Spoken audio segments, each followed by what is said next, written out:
Dhaba style burger burger tree. एक गांव में रमेश सुरेश नाम के दो भाई रहते थे। उनके पिता गोपाल एक दिन रमेश से, रमेश, तुम्हारा भाई बहुत भोला है, दुनिया नहीं जानता है, मेरे बाद उसकी जिम्मेदारी तुम्हारी है। हमारा ढाबा को तुम दोनों मिलकर आगे बढ़ाओगे, ये मेरी आखिरी ख्वाहिश है। उसे जरा ध्यान से देखना। यूं कहा सुरेश से। सुरेश, तुम तो बहुत भोले हो, तुम्हारा भाई का जबान बहुत चलता है, वो अगर कुछ भी कह दिया तो तुम बुरा मत मानना और उसकी देखभाल करना। यूं कहा कुछ दिनों बाद गोपाल चल बसा। एक दिन रमेश सुरेश से, पिताजी की आखिरी ख्वाहिश क्या है जानते हो ना? अब से मैं पैसों का ध्यान रखता हूँ और तुम बाहर के चीजों को देख लेना। यूं कहा अगले दिन सुरेश घबराते हुए रमेश के पास आया। भैया, आज काम वाले कोई नहीं आए, सब एक साथ छोड़ दिए, क्यों पता नहीं। यूं कहा रमेश। उन्होंने नहीं छोड़ा, मैंने ही छुड़वाया। क्यों? उन्हें बेकार में तनख्वाह क्यों दे? हमारा काम हम खुद देख ले तो हमें ही फायदा होगा ना। आज से वो सारा काम तुम खुद देख लो। यूं कहा सुरेश को अपने पिताजी की बातें याद आई तो कुछ बात करे बगैर चुप रहा। उस दिन से सुरेश ढाबा को साफ करके खाना बनाता था।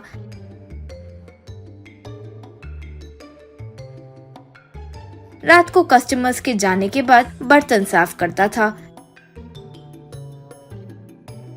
रमेश सुरेश को पूरा दिन कुछ न कुछ कहकर डांटते रहता था।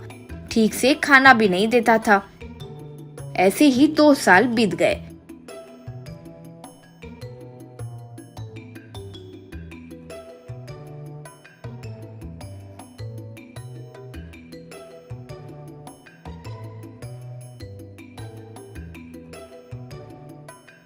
एक दिन सुरेश रमेश से, भैया, मुझे कुछ पैसे चाहिए। रमेश गुस्से से, क्या? पैसे? क्यों? पूछा सुरेश। भैया, वो 2 साल से तुम मुझे तो तनख्वाह ही नहीं दे रहे हो। यूं कहा रमेश गुस्से से।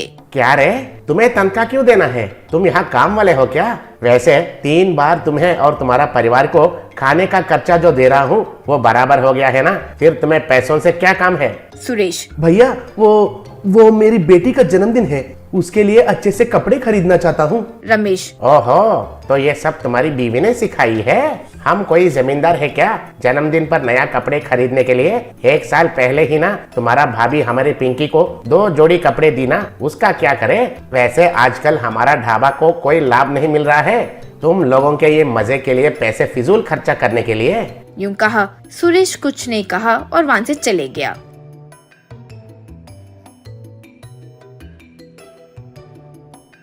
सुरेश घर जाते ही उसकी पत्नी चंदा, ओ जी जेठ जी को पूछे क्या क्या बोले? सुरेश जो हुआ वो सब बताया। चंदा, आप 2 साल से दिन रात काम कर रहे हैं तो वो पैसों की जिम्मेदारी देख रहे हैं, बिना हाथ पैर हिलाए जैसे पैसे आते हैं वैसे घर लेकर आ जाते हैं, हमें पेट भरकर खाना भी नहीं देते। वैसे सालों से वही पराठा वही सब्जियां रही तो कौन खाएगा जी? तुम्हारे भाई का नाश होने का समय आ गया है, इसीलिए हमें यूँ परेशान कर रहे हैं। हाँ सुरेश। ओ हो, ऐसा मत बोलो, जो भी है वो मेरा भाई है। कहते हैं कि भगवान सुन लेगा कभी कभार। कल हमारा ढाबा पर नया किस्म के पकवान के बारे में मैं भैया से बात करूंगा। यूं कहा चंदा सर पकड़कर, तुम्हारा भला तो वो भगवान भी नहीं कर सकता अब, यूं बोली। ये सब ऊपर आकाश में घूम रहे 2 देवों ने सुन लिया। क्या हुआ देखते हैं सोचकर अगले दिन ढाबा पर आए। सुरेश रमेश से, भैया, कल से हमारे ढाबे पर नया किस्म के पकवान बनाने के लिए सोच रहा था। रमेश गुस्से से, क्यों रे, आजकल बड़ी जुबान चला रहे हो? कल पैसे पूछा, आज नया पकवान बोल रहे हो? ये ढाबा तुम्हारा है सोच रहे हो क्या? यूं कहा तुरंत वहाँ वैसा ही एक और ढाबा प्रत्यक्ष हो गया। रमेश के मुंह से शब्द नहीं निकल रहे थे और गुस्सा आ रहा था। नया खाना यानी बर्गर वगैरह बनाना कितना मुश्किल है जानते हो? यूं कहा बस नए ढाबे में बहुत सारे बर्गर प्रकट हो गए।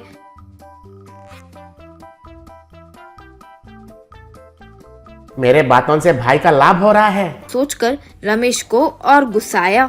एक ही बार मिले तो बस है क्या? बर्गर पेड़ पर उगेंगे क्या कि लाभ मिलते जाएंगे? यूं कहा बस वहाँ एक पेड़ प्रकट हो गया, उसमें कई सारे बर्गर थे।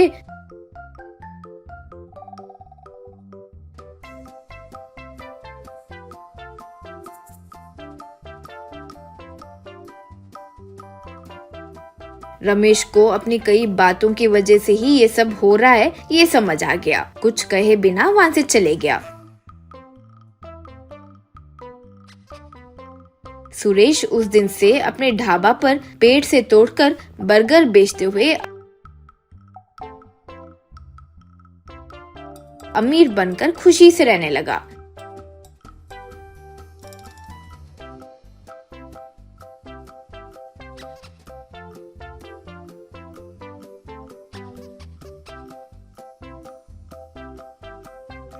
सुरेश नहीं रहने की वजह से रमेश को काम कैसे करना है कुछ नहीं समझ आया।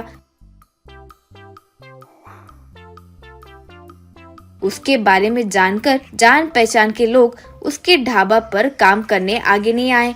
रमेश अपने जबान ज्यादा चलाने की आदत को वही अपने आप को गाली देते हुए उसकी वजह से ही उसका भाई बड़ा इंसान बना ये सोचकर कुछ भी बात करने से डरता था और मुंह पर प्लास्टिक लगाकर घूमता था।